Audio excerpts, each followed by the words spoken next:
Hello, my English 101 class. So this is the description assignment walkthrough.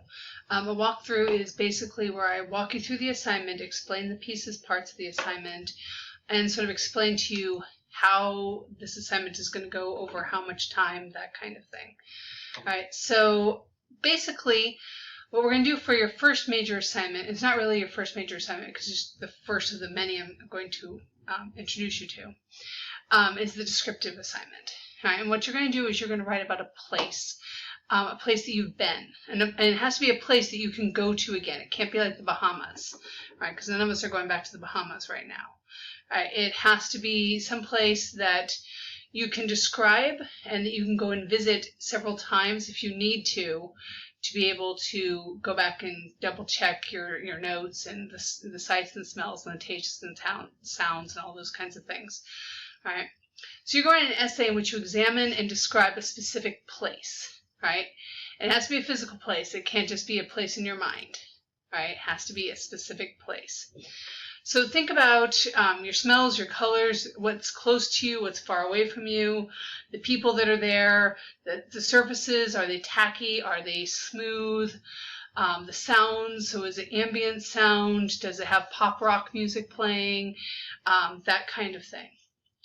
Try to find something that's original, right? Don't just choose McDonald's, because McDonald's is McDonald's is McDonald's. I mean, there's a reason we eat at McDonald's for road food when we're traveling. We always know what you're going to get, right? Because it's the same pretty much everywhere. Plus, they always have the clean bathrooms, right? You want to find something that is unique, that's original, that there isn't a million of, okay? Don't be afraid to take pictures when you go there to help you with your notes. I mean, all of you have phones on your cameras. Don't be afraid to take pictures of where you are to help you revisit any details that are necessary. The place that you choose needs to be local or someplace you can easily revisit. Right? You can't, again, don't choose the Bahamas because you were there once when you were 7. All right, and you really remember it from a postcard. Don't choose something from your hometown if you can't get back there easily, right? Like if you can't get back there, then don't choose that. Choose something that you can get to repeatedly, right? If you are from here, this is going to be fairly easy. If you're not from here, make friends with somebody who is. And this is an opportunity for them to sort of show you their town, their place. They will know the interesting little places that you can go and visit, right? Focus your essay around dominant impression. So if I'm going to do this, like the example I always use in my class is to describe the Avenue Theater, right? And so my dominant impression of the Avenue Theater is junky little theater, right? Now, to be fair, it just got an upgrade. Right, like just got an upgrade, and then, COVID happened, and now we can't even play in it. But that's not the point. If I were going to describe it the way it was before the upgrade, it would be junky little theater with the plaster peeling off of the walls, right? And you can smell the old popcorn, and the seats that were all individually bought and sponsored by all these different companies and people across town a bunch of years ago. The way that the floor feels sort of tacky, all those little things you could describe, right? The sights, the sound, the taste, the touch, right? But all my details would be describing junky little theater. And I love the Avenue, right? So don't think that I don't love the Avenue, because I love the Avenue. I was really, really disappointed because the summer musical got canceled because of COVID, right? So I love the place, but it needed an upgrade. I was really glad it got an upgrade. Okay, so the dominant impression is a word or a phrase that describes the place, right? And then all your details should serve to sort of point to that example, to point to that dominant impression, right? Again, so junky little theater, sticky floors, plasters peeling, smell of old popcorn, the original wood from the 1920s when it was built, right? All those things, all those details point to the idea of a junky little theater. Okay? So my suggestion for this, don't pick your bedroom or someone else's bedroom. Just a bad idea. Right? I speak from experience. I'm trying to help you here. All right, think about taking somebody on a tour with you, sort of like, if you had a virtual reality cam that was connected to a hover drone over your head and walking them through what you see. Okay? All right, so you don't want it to be a shaky thing. You don't want it to be shaky. You want it to be sort of a smooth walk around the place. All right, and you're going to be thinking about it as general big picture and then zoom in. And then general big picture and then zoom in. All right, so you want to show relationships like next to, below, above, to the right of, etc. All right, your prepositions are important here. All right, so here are some examples. Little known eatery, small funky grocery store, old laundromat, funeral home, graveyard, construction sites, post office. All right, choose something that you think is interesting and that you would like to spend time in. Okay? So the assignment should be 2 to 3 pages. You're writing this entirely in the third person, so you're going to take yourself out of it. And if at first, in the first draft, you're like, how am I supposed to write this without myself? Go ahead and write yourself in, and then in the revision, cross yourself back out. Right? That's not necessarily a bad thing. Right? And again, as always, we are working towards the sentence level errors. All right, meets these general education goals. All right, so in your IDS 110 class, your teacher should have talked to you about the portfolio that you will write at the end of your 2 years here. So this assignment meets those goals. All right, the general education goal 1.1 and 3.3. So later on, you can be like, oh yes, in fact, I do have an assignment that meets those goals. And you can put it in your portfolio if you so choose. All right. This assignment meets these course outcomes. So these are things you're going to be able to accomplish having finished this assignment. Apply knowledge of the writing process.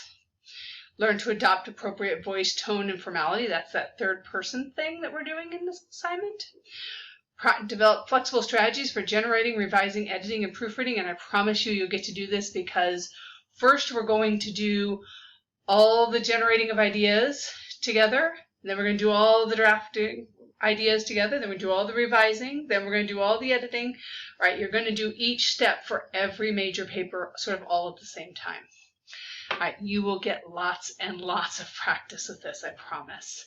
Correctness, all right, so you're going to work on your sentence level stuff, and you get to use the writing lab twice, okay, at least. This is the part that students usually want to know, which is, how am I going to be graded? All right, so if you look at this rubric, we've got advanced, proficient, needs work, missing. All right, if you look at the proficient, this will get you the 100 out of 100 points. All right, the advanced column is your extra credit opportunity. Needs work is, you sort of kind of got it, but not exactly. And then the missing is, you didn't do this at all. All right, you definitely want to keep out of the missing category. That will eat your grade really, really fast. All right, so proficient. Right, the place is unusual in some way. The character of the place should come through. So again, if you choose McDonald's, that's going to drop right into the needs work. Okay? If you choose someplace really unusual, really esoteric, right, with a lot of extra description, right, that's going to be your advanced column. Organization. So it should guide the reader through the place with clear relationships, word choices. So above, below, next to, around, right? Those kinds of things. Like the reader should be able to feel like they're being guided through it, not just being jerked here, jerked there. Okay. Description uses concrete nouns, active verbs, metaphors, similes. All right, so I am asking you to use figurative language. I am asking you to use similes, metaphors, imagery to sort of describe what's there. So you don't be afraid to compare it to something interesting to make your point about the dominant impression. Okay? Grammar usage, mechanics, and punctuations. That's GUMP, right? You get between 1 and 10 grammatical or mechanical errors before you start losing points. All right, 11 to 14 in 2 pages, you've lost 5 points. If you have 15 or more in 2 to 3 pages, you've lost all your points. Now, you notice this is 20% of your grade. This is not an accident, right? I wanted to make it enough that it would hurt, but it would not totally destroy your grade, right? But I want it to be enough that you notice, right? That you're not just going to blow off your editing and your proofreading skills in favor of just writing whatever you want, okay? Because I have made that mistake before, right? So it's 20% of your grade, right? You'll notice that everything else here is much more important to me. Place is important, organization is important, description is important. All that is big point stuff, right? And then the MLA format, which we worked on in the first week. You know how to write MLA format. And if you're not 100% sure because you didn't do the MLA assignment, that's okay, because that's in your rules for writers, and it has an example of how to do that, right? And so I'm looking for MLA format in your paper. So that's how I'm going to grade you.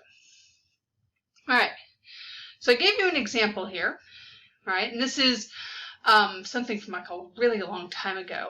This isn't even about our parking lot. This is about a parking lot at a completely different campus, right? And I only gave you a paragraph here, right? So what I tried to do was make some descriptions to sort of give you an idea of what I'm looking for here. So nifty compact cars, mud splattered 4x4s, jockey for position among the stream of pedestrian traffic.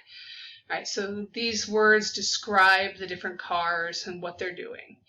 Right, dented, rusted Grand Prix ruthlessly cuts off another car with a squeal of tires to win a spot near the library.